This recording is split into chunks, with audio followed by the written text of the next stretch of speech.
Coach Saban has mentioned that you're just a real tough physical guy. What's behind that mindset for you in that play? Coming to Bama, I just knew I was gonna have to, beat out the best if I wanted to be the best, to play with the best. So like I approach everything, more than 110. Everybody wants to go 110, but I just go all out. Whatever all out is for me. You may go 110 one play, then your next play you only got 80, so I'm gonna give Coach Saban all my 80.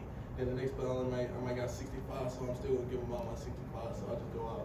Everything I do, even off the field in school, in the weight room, things like that. Stay on the right here, Charlie.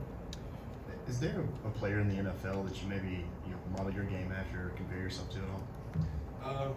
I like the NFL period. Those guys, they play with a lot of different detail and like everything they do. So not really, because I like a lot of people. I grew up watching DK when he was playing. So and then people compare me to Debo Samuel. So I watch them all. I watch Tyreek.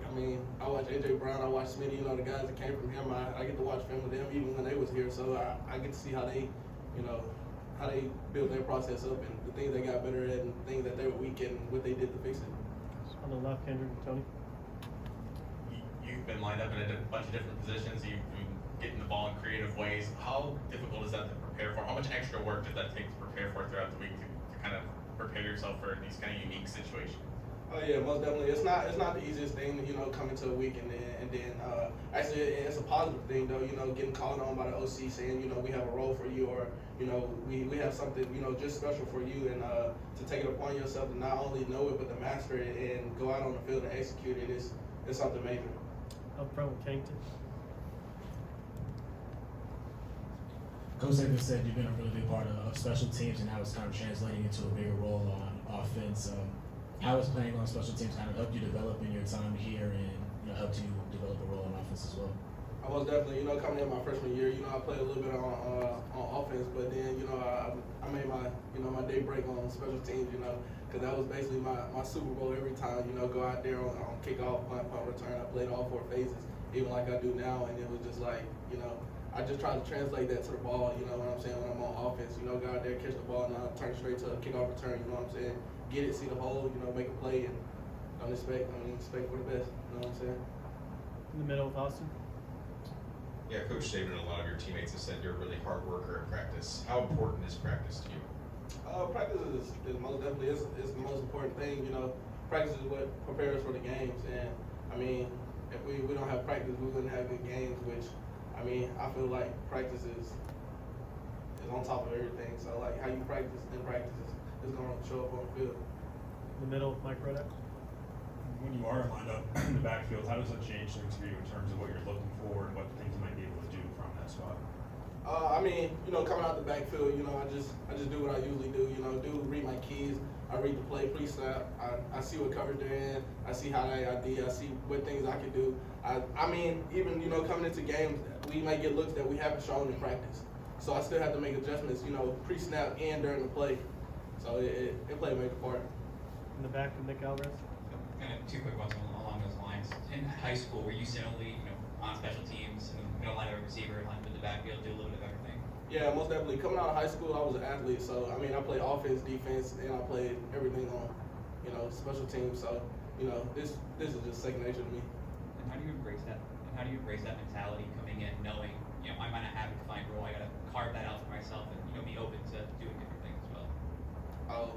Shoot, it's just, coming in, being prepared and, doing what it takes to, not only execute what I'm being asked to do, but the guys around me to help. Because I might not get the ball every play, but, what I do might affect somebody else that get the ball. It's just like if Jam gets the ball, what I do, my block may be the key block, or my route may be the key route that runs the corner out of the way or pulls the safety out of the window.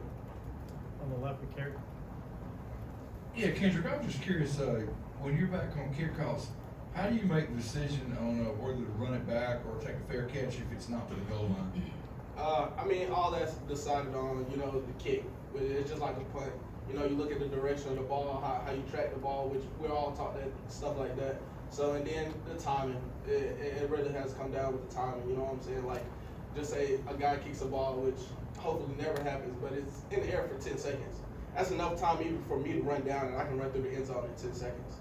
So that's something, you know, you don't want to catch because, you know, I want to put, as an offense player, I want to put our offense in a great position, you know, to come out, you know what I'm saying? I don't want us to be catching the ball on the 1 yard line and get tackled on the one, you know what I'm saying? Then we're coming out with 99 yards to go. On the right here with Charlie. I think it was this time last year we talked to Jacory and he came up and talked about how you were cutting hair like a barber and you like to joke with your teammates. Is that still something that you do? Yeah, most definitely. You know, I joke with all the guys, and you know, I just like to be an all-around player. You know, I don't want to be just some person that's always quiet or, you know, always in somebody's face or something. I just want to have fun. You know, my time being here, which, you know, life isn't long, but, you know, while I'm here, I want to enjoy it. On the left with Tony. So Justin talked about these 7 a.m. pregame meals in the early games. Is that the same pregame? Is that breakfast themed pregame meal, or do you eat like a certain meal and then what's your go-to pregame meal? I mean, they're all the same. So, like, what I mean, like, we have a 11 o'clock game like we do, the breakfast times, it's going to always be the same. That schedule is always set the same. So you might as well get used to it. You know, Coach said we're going to get up at the same time. We're going to get up at the same time. We're going to get our feet down. And we got to be ready to play ball at 11 on kickoff. Stay on the left with Katie.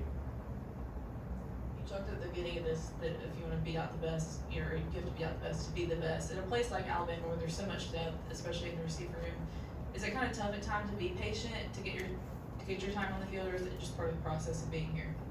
I mean, it's most definitely a part of the process of being here. You know, you might come in and be the best, but you might not know what it takes to become the best. You know what I'm saying? You might have the talent, but in mind, you don't know the plays or anything. And then, you know, it might be vice versa. You might know the plays, but you just might not have the skill set that somebody else might have. So it's just taking it all and soaking it in and, you know, being able to adapt, you know, to Coach Saban's process and, you know, the stuff that has been built here. Anyone else? Awesome. Thanks, Kevin. Appreciate y'all.